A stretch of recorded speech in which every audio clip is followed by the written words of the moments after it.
तो नंबरिंग में हम क्या करते हैं कि यदि कोई हमारे पास कोई नंबर है और वो नंबर किसी दूसरे फॉर्मेट में है, ठीक है, अभी जैसे ये जनरल में दिख रहा है, तो हम इसको बदल सकते हैं। देखो मैं आपको ये इसी सेल का जो डी कॉलम है इसके फॉर्मेट को अलग अलग कर देता हूँ पूरा नंबर का, तो अलग अलग टाइप का दिखेगा। जैसे जनरल में है तो ऐसा दिख रहा है, दूसरा वाला जो वैल्यू दिख रहा है इसको जनरल के जगह में मैंने नंबर कर दिया है, तो देखो डॉट दशमलव के बाद दो शून्य लग गया। उसके बाद करेंसी में करते हैं तो देखिए रुपीस का सिंबल आ गया। उसके बाद वैल्यू सेम टाइप का ही है ना, ठीक है। उसके बाद हमने अकाउंटिंग में किया तो देखिए कैसा दिख रहा है, ये अकाउंटिंग फॉर्मेट में आ गया। उसके बाद हमने इसको डेट फॉर्मेट में डाल दिया तो डेट फॉर्मेट में आया।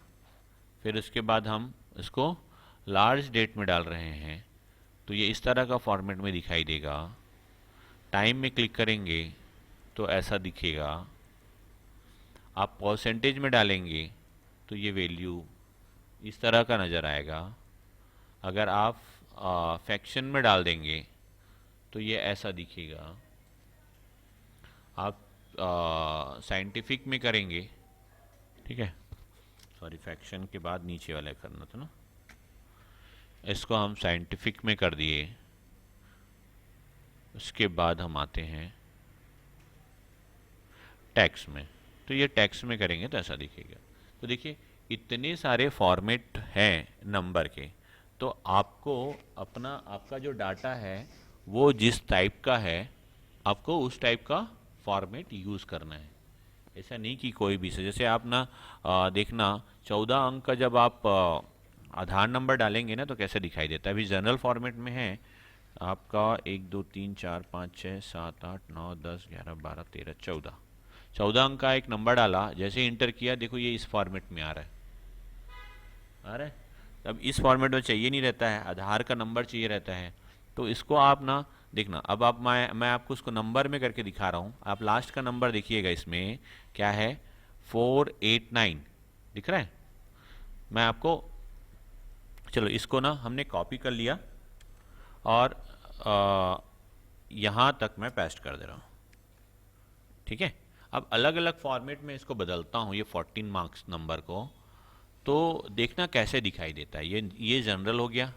दूसरा फॉर्मेट हम बदलते हैं नंबर में, तो नंबर में देखो लास्ट का क्या था 89 था, अब यहाँ पर क्या हुआ 89.00 आ गया, तो ये भी सही नहीं है। इसके लिए करेंसी में करते हैं तो देखिए कैसा दिखाई देता है ये वैल्यू, है ना। और अगर हम अकाउंटिंग में करेंगे तो ये ऐसा दिखाई दे रहा है। और थोड़ा बड़ा करता हूँ तो दिखेगा।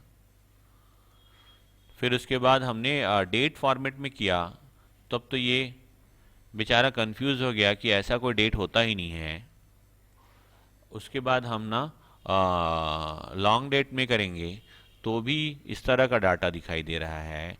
हम टाइम में किए तो टाइम के फॉर्मेट में इतना लंबा चौड़ा टाइम कैलकुलेशन नहीं कर पाऊंगा करके वो नहीं किया। परसेंट में कर रहे हैं तो भी ऐसा आ रहा है। उसके बाद आप फ्रैक्शन में करिए तो देखो एकदम परफेक्ट आ रहा है, आ रहा है। तो जब 16 डिजिट का आपका कोई वैल्यू आप डाल रहे हैं तो कौन सा फॉर्मेट यूज़ करेंगे ये आपको यहीं से समझना पड़ेगा, ठीक है। अदरवाइज आप करते रहेंगे और वो एल वैल्यू का कुछ आएगा, है ना। तो ये ऑप्शन समझ में आ गया। तो अगर आप फ्रैक्शन में डाल दे रहे हैं तो आपको पूरा दिखेगा, अदरवाइज नहीं दिखेगा। ऐसे ही ना अकाउंट नंबर के समय भी आपको लगेगा देखना। जैसे आप क्या करते हैं बैंक का अकाउंट नंबर डालेंगे तो अकाउंट नंबर जो है ना लेता नहीं। जैसे पीएनबी का अकाउंट नंबर होता है वो समथिंग 12 या 13 डिजिट का होता है ना। तो उस समय भी ये दिक्कतें आती है।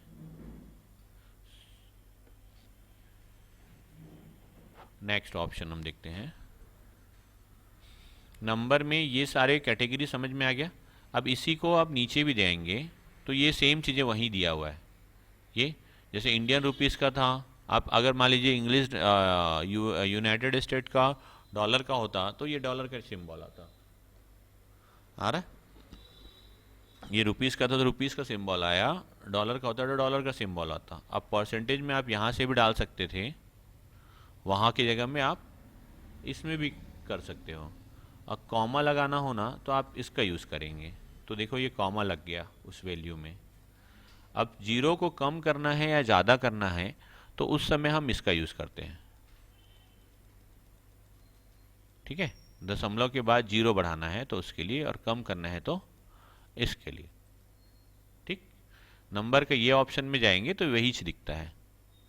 यहाँ पर आपको और भी बहुत सारी चीज़ें मिल जाएगी। हर चीज़ को आप थोड़ा सा मॉडिफाई करना चाह रहे हैं तो आप कर सकते हैं कि कैसा दिखता है। सैंपल दिख रहा है, डेसिमल प्लेस में कितना चाहिए, चार जीरो चाहिए, फ्रैक्शन में किस टाइप का वैल्यू चाहिए, 1/4 मतलब एक ही दिखेगा, 21 से 25 के बीच में दिखेगा, 312 से 943 के बीच का, है ना, डिजिट दिखेगा। तो यहाँ पर हम सबको सेटिंग कर सकते हैं। यहाँ देख लीजिए, टाइम में जैसे दिख रहा है तो टाइम में ये वाला स्टाइल की जगह में आपको ये लेना है, या पीएम या एमएम एम वाला लेना है तो वो ले सकते हैं। डेट में डेट का फॉर्मेट कैसा होना चाहिए वो देख सकते हैं। अकाउंटिंग में भी अकाउंटिंग का फॉर्मेट कैसा देना है वो देख सकते हैं। करेंसी में भी, सिंबल्स में भी, जनरल में भी, तो सब में आप जो है सेटिंग यहाँ से चेंज कर सकते हैं। तो नंबर का ये ऑप्शन समझ में आ गया आप लोग को, है ना। चलिए ठीक है, अब अगर आते हैं अपन कंडीशनल फॉर्मेटिंग, स्टाइल में आते हैं। स्टाइल बोलने से समझ में आ रहा है कि जो डब्बा है, कॉलम है, जो रो है, उसी का स्टाइल हम देने के लिए इसका यूज़ करते हैं, है ना। तो फिलहाल हमारे पास ये डब्बा है, अब मैं इसे सेलेक्ट कर देता हूँ और एक फॉर्मेट का जो स्टाइल है उस फॉर्मेट में मैं ले लेता हूँ। ओके, तो ये वैल्यू जो है हमारे पास आ गया ना। हम इस तरह का फॉर्मेट जो है हम ले सकते हैं। अगर आपको ये पसंद नहीं आ रहा है तो आप सेलेक्ट कर लीजिए, डिज़ाइन में चले जाइए और दूसरा ले लीजिए। तो जो डिज़ाइन आप लेंगे उस डिज़ाइन में ये दिखाई देगा। दिख रहा है, यहाँ पर है बहुत सारे स्टाइल हैं, बहुत सारे डिज़ाइंस हैं, तो आप उसमें से कोई भी सा ले सकते हैं। ठीक, उसके बाद आते हैं हम लोग होम के स्टाइल के। ये हो गया फॉर्मेट टेबल हो गया। अब हो गया फॉर्मेट सेल। अगर मान लीजिए कोई एक डब्बा को, जैसे मान लीजिए ये टोटल वाला रो है, हम चाहते हैं कि भाई ये जो सेल है या इसमें से कोई एक सेल है, एक सेल की स्टाइल अलग होनी चाहिए बोल रहे हैं, तो हम अलग कर सकते हैं। ठीक है, हम चाह रहे हैं कि एक सेल हो चाहे एक कॉलम हो, ये स्टाइल अलग होनी चाहिए। टेबल में जो है सो है ही, उसके अलावा ये जो स्टाइल है वो जो है डिफरेंट होना चाहिए। तो हम यहाँ जा कर के भी इसको बदल सकते हैं। आ रहा है समझ में। तो अगर एक सेल की स्टाइल को बदलना हो या एक कॉलम में बहुत सारे सेल की स्टाइल बदलनी हो तो भी हम इसका यूज़ कर सकते हैं। अगर पूरा टेबल को स्टाइल को बदलना हो तो हम टेबल स्टाइल में जाएंगे। दोनों समझ में आया, है ना। अब अपन आते हैं कंडीशनल फॉर्मेटिंग में। कंडीशनल फॉर्मेटिंग कहने का मतलब ही आपको समझ में आ रहा होगा कि जो कंडीशन हम देंगे उसके हिसाब से डाटा को वो फॉर्मेट करेगा। फॉर्मेट करना मतलब बदलाव करना। तो यहाँ जो वैल्यू है मैं इसको सेलेक्ट करके पहले नॉर्मल कर देता हूँ। कैसे होगा, यहाँ ये एडिटिंग में जो इरेज ऑप्शन दिख रहा है ना, इसमें क्लियर फॉर्मेट करेंगे तो फॉर्मेट क्लियर हो जाएगा। और टेबल ये दिख रहा है क्लियर फॉर्मेट, तो ये क्लियर फॉर्मेट हो गया, नॉर्मल हो गया। अब अपन कंडीशन देते हैं और कंडीशन के अकॉर्डिंग जो है वर्क करते हैं। फिलहाल फिल्टर सब कटा दिया। मैं क्या कंडीशन देता हूँ कि हम कोई वैल्यू या कोई कॉलम को सेलेक्ट कर लेते हैं। ठीक, इसमें मैंने कंडीशन दिया, होम में गया कंडीशनल फॉर्मेटिंग में, कि यहाँ देखो बहुत सारा ऑप्शन दिख रहा है। हाईलाइट सेल रूल्स, है ना, top and bottom rules, data bar. तो जैसे जैसे हम इसमें से कंडीशन देते जाएंगे वो उस तरह से हाईलाइट करेगा। Conditional formatting highlight cell rules, मतलब क्या हुआ कि जो डब्बा हम सेलेक्ट कर रहे हैं वो हाईलाइट होगा किसके हिसाब से, रूल्स के अकॉर्डिंग, है ना। कंडीशनल फॉर्मेटिंग में बहुत सारे कंडीशन दिया जाता है, तो उसमें से पहला जो ऑप्शन दिख रहा है वो है हाईलाइट सेल्स रूल्स। इसका मतलब क्या होगा, सेल के सेल को जो हम रूल्स देंगे उसके अकॉर्डिंग हाईलाइट करने के लिए।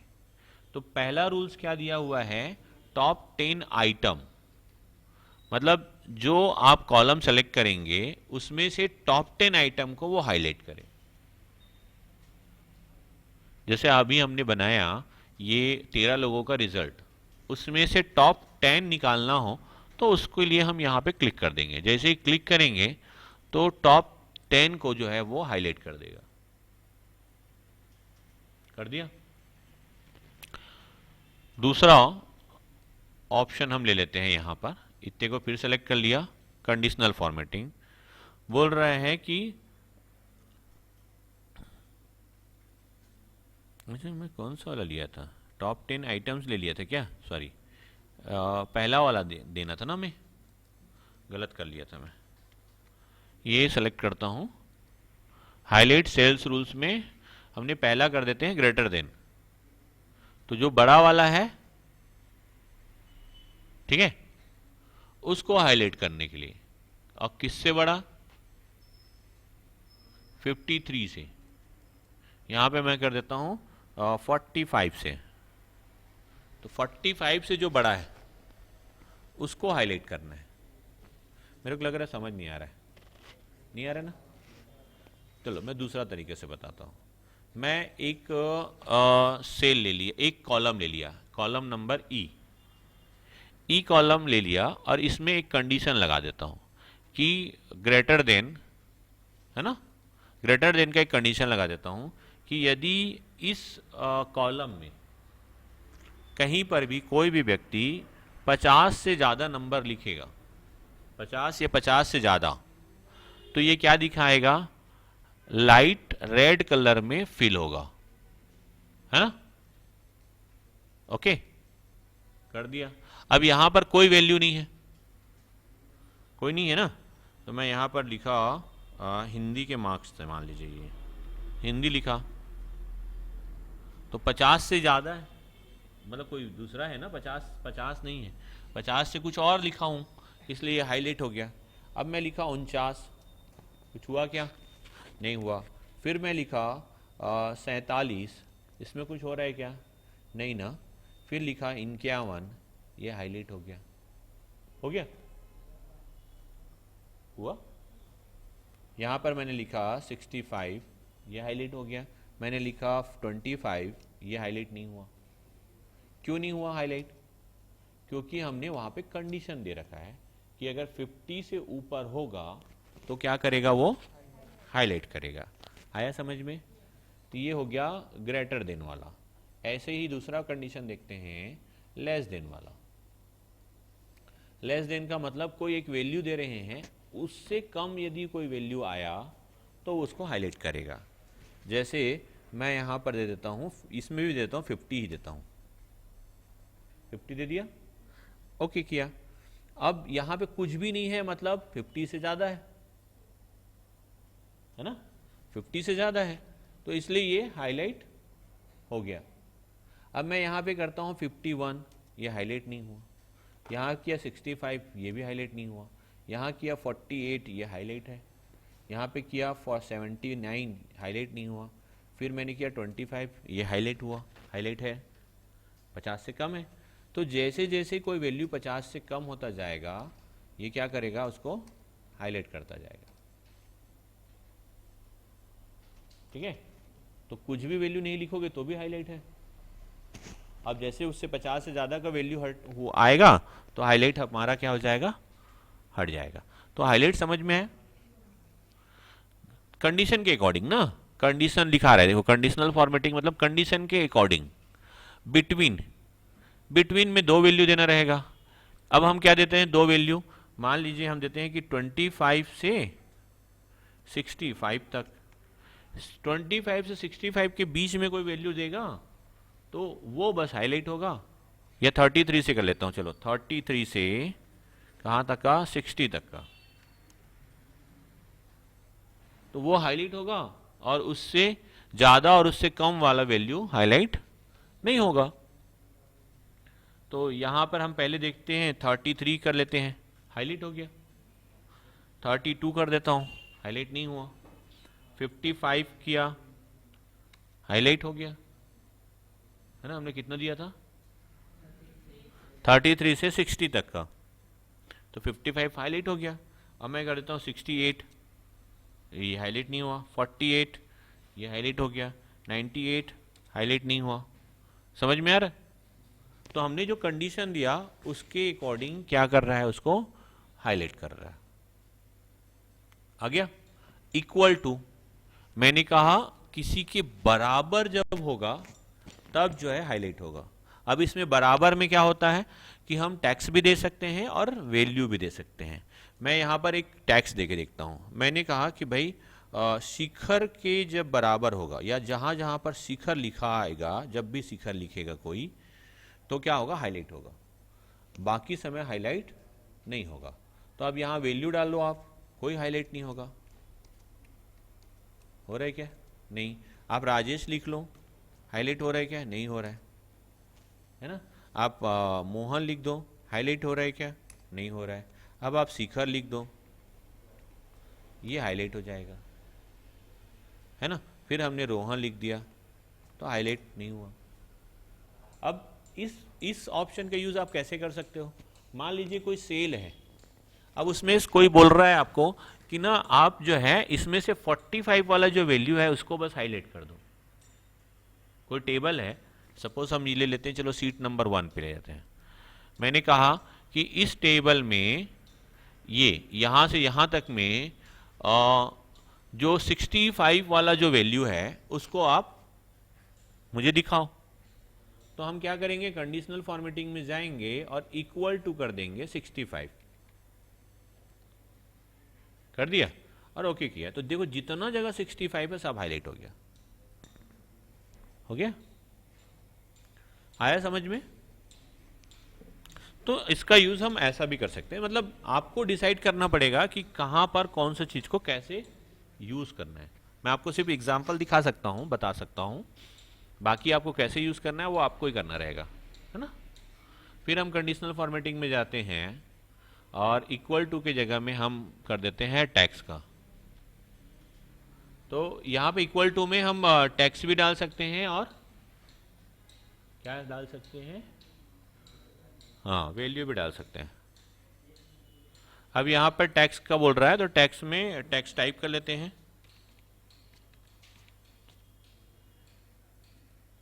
है ना, संजय। अब यहाँ पर मैंने लिखा राजेश, अब लिखा संजय, हाईलाइट हो गया। आ गया समझ में? तो इसी तरह से अब यहाँ पे मान लीजिए डुप्लीकेट वैल्यू दिखा रहा है, ये डेट का है, डेट का फॉर्मेट है, तो डेट यस्टरडे, टुडे जैसा भी है, नेक्स्ट वीक, नेक्स्ट, तो इन वीक 7 डेज। तो यहाँ पे आपको देखना पड़ेगा कौन सा वाला करना है। जैसे टुडे कर दिया तो टुडे का जगह डेट डलेगा तो क्या होगा, ये हाईलाइट होगा, है ना।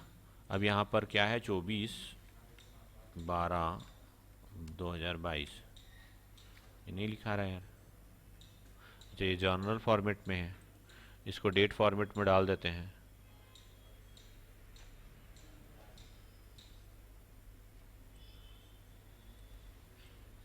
तब भी नहीं ले रहा है, 12/24/2022 नहीं ले रहा। तो लेता है वो, कंडीशन के अकॉर्डिंग ले लेगा वो भी।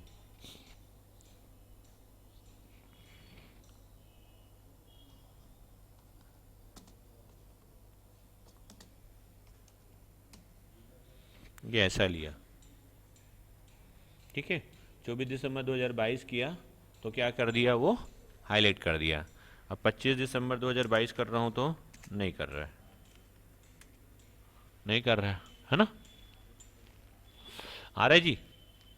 तो जो हम कंडीशन देंगे उसके हिसाब से उसको हाईलाइट करेगा। नेक्स्ट कंडीशनल फॉर्मेटिंग में चले जाता हूं मैं और करता हूं duplicate value. Duplicate value then okay. अब जब भी डुप्लीकेट होगा तो हाईलाइट करेगा, चाहे वो टेक्स्ट का हो चाहे वैल्यू का हो। मैंने 25 लिखा, कोई हाईलाइट नहीं हुआ। 46 किया, कोई वैल्यू हाईलाइट नहीं हुआ। 98 किया, हाईलाइट नहीं हुआ। 75 नहीं हुआ। 18 नहीं हुआ। ये काम कैसे आता है पता है? जैसे मान लीजिए मोबाइल नंबर आप डाल दे रहे हो, आधार नंबर डाल रहे हो, तो आधार नंबर मोबाइल नंबर ये यूनिक होता है। अब सेम आधार नंबर कभी किसी का डल गया, जैसे 10,000 लोगों का आपने डाटा फिल किया, अब 10,000 लोगों का डाटा फिल किया तो 10,000 लोगों का नंबर जो है क्या होगा? अलग अलग होगा, होगा ना? कुछ ना कुछ अंतर होगा। अब मान लीजिए किसी ने धोखे से सेम नंबर डाल दिया, सेम नंबर डाल दिया तो हाईलाइट हो जाएगा। ठीक है, आ रहा है ना? ये कैसे भी हो, मान लीजिए अगर कोई सेम डाल दिया तो फटाक से हाईलाइट हो जाएगा कि भैया इस नाम का ये वाला वैल्यू पहले से डला हुआ है। तो वहां पर ये काम आता है डुप्लीकेट। अच्छा, नाम के साथ भी वैसा डुप्लीकेट हो सकता है। जैसे मैंने यहाँ पे अपना नाम लिख देता हूँ मैं, बीच में संजय, तो ये डुप्लीकेट हाईलाइट नहीं है। यहाँ पे मैंने लिखा शिखर, कोई हाईलाइट नहीं हो रहा है। दोबारा मैं संजय लिखूंगा तो ये वैल्यू हाईलाइट हो जाएगा। क्यों? क्योंकि डुप्लीकेट हो गया। ठीक, तो कंडीशनल फॉर्मेटिंग हम ऐसे भी दे सकते हैं। क्लियर? ये हो गया हमारा यहां तक का रूल्स, है ना? अब ये टॉप 10 आइटम और टॉप 10%, टॉप 10 आइटम और परसेंट के लिए ना हम ये जो पहले से जो बना हुआ है वैल्यू है ना, इसी में ले लेते हैं। ये पहले वाला हमने क्या दिया था इसमें रूल्स? टॉप 10% को दिया था, आइटम को दिया था ना। अब ये बॉटम 10 आइटम कर लेते हैं। कंडीशनल फॉर्मेटिंग में गया, ये टॉप 10%, पहले वाला फर्स्ट वाला वैल्यू जो दिया था इंग्लिश का वो है टॉप 10 आइटम था, अब ये टॉप 10% है। टॉप 10% देखो, दिख गया? आप यहां भी दे सकते हो ऐसा, टॉप 10% करके। मतलब आगे की वैल्यू जब भी टाइप होगी तो परसेंट के हिसाब से टॉप 10 दिखा देगा। नेक्स्ट कंडीशन फॉर्मेटिंग दे देता हूं मैं, बॉटम 10 आइटम, जो नीचे से जो कम वाला जो वैल्यू है 10, वो दिखा दे रहा है। अब यहाँ तो पूरा वैल्यू को दिखा दे रहा है। अब यहाँ जब कुछ लिखोगे ना तो आगे पीछे होता है। जैसे मान लीजिए मैं 2 लिख दिया, यहाँ लिखा 4 लिखा, यहाँ पर 6 लिखा, यहाँ पर 8 लिखा। देखो मैं सिंगल वैल्यू डाल रहा हूँ ना, पहले वाला वैल्यू क्या हो रहा है? आगे ये क्या था? बॉटम 10, तो ऊपर का वैल्यू बॉटम में नहीं है, नीचे का वैल्यू बॉटम में आ गया, तो इसके हिसाब से वो कंडीशन चेंज कर दी, मतलब उसको इम्प्लीमेंट कर रहा है जो हमने कंडीशन दिया। ठीक है, बॉटम 10 आइटम हो गया। बॉटम 10% ये भी वैसे ही होगा, सबसे कम वाला 15% है तो उसी को दिखा रहा है। फिर उसके बाद आगे फिर देखते हैं, कंडीशन फॉर्मेटिंग में गया और एबो एवरेज, तो ये एवरेज वैल्यू दिखाएगा। तो एवरेज में सेम है, सभी एवरेज है, तो इतना एवरेज है, ये जो है एकदम कम है ना? तो इसलिए ऐसा दिखा रहा है। आगे सी समझ में नहीं आ रहा है? अब बिलो एवरेज करेंगे तो बिलो एवरेज दिखाएगा। तो मैं पहले ना ये सारे कंडीशन को हटा देता हूँ कंट्रोल जेड से।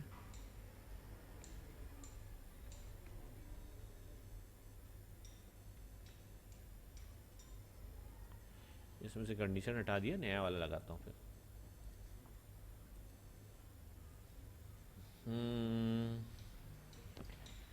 Below average,